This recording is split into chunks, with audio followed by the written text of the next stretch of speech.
মুন্সিগঞ্জের টঙ্গীবাড়ি উপজেলায় আসন্ন ত্রয়োদশ জাতীয় সংসদ নির্বাচন উপলক্ষে বিএনপির এক বিশাল নির্বাচনী জনসভা অনুষ্ঠিত হয়েছে।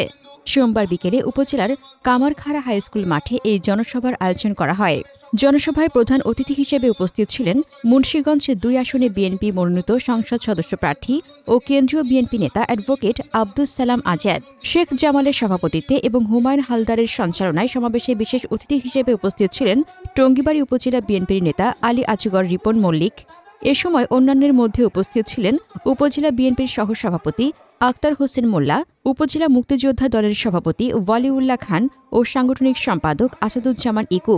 জনসভায় স্থানীয় ও সহযোগী সংগঠনের নেতাদের মধ্যে আরও উপস্থিত ছিলেন দিঘিরপাড় ইউনিয়ন বিএনপির সভাপতি শামীম মোল্লা ও সাধারণ সম্পাদক বি এম মনোয়ার হোসেন, কৃষক দলের সভাপতি আমিনুল তালুকদার, সিনিয়র সহসভাপতি আজিজ হালদার, সাধারণ সম্পাদক পারভেজ ঢালি, উপজেলা বিএনপির যুব বিষয়ক সম্পাদক ইকবাল শিকদার, স্বাস্থ্য বিষয়ক সম্পাদক কানন গোলদার এবং সুইজারল্যান্ড প্রবাসী বিএনপি নেতা আলামিন শিকদার।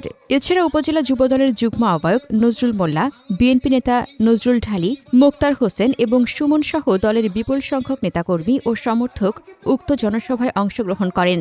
প্রধান অতিথি তার বক্তব্যে আগামী নির্বাচনে ধানের শীষ প্রতীকে ভোট দিয়ে গণতন্ত্র পুনরুদ্ধারের আহ্বান জানান। হাসনাতুজ্জাহান হিমু, দৈনিক খোলা চোখ।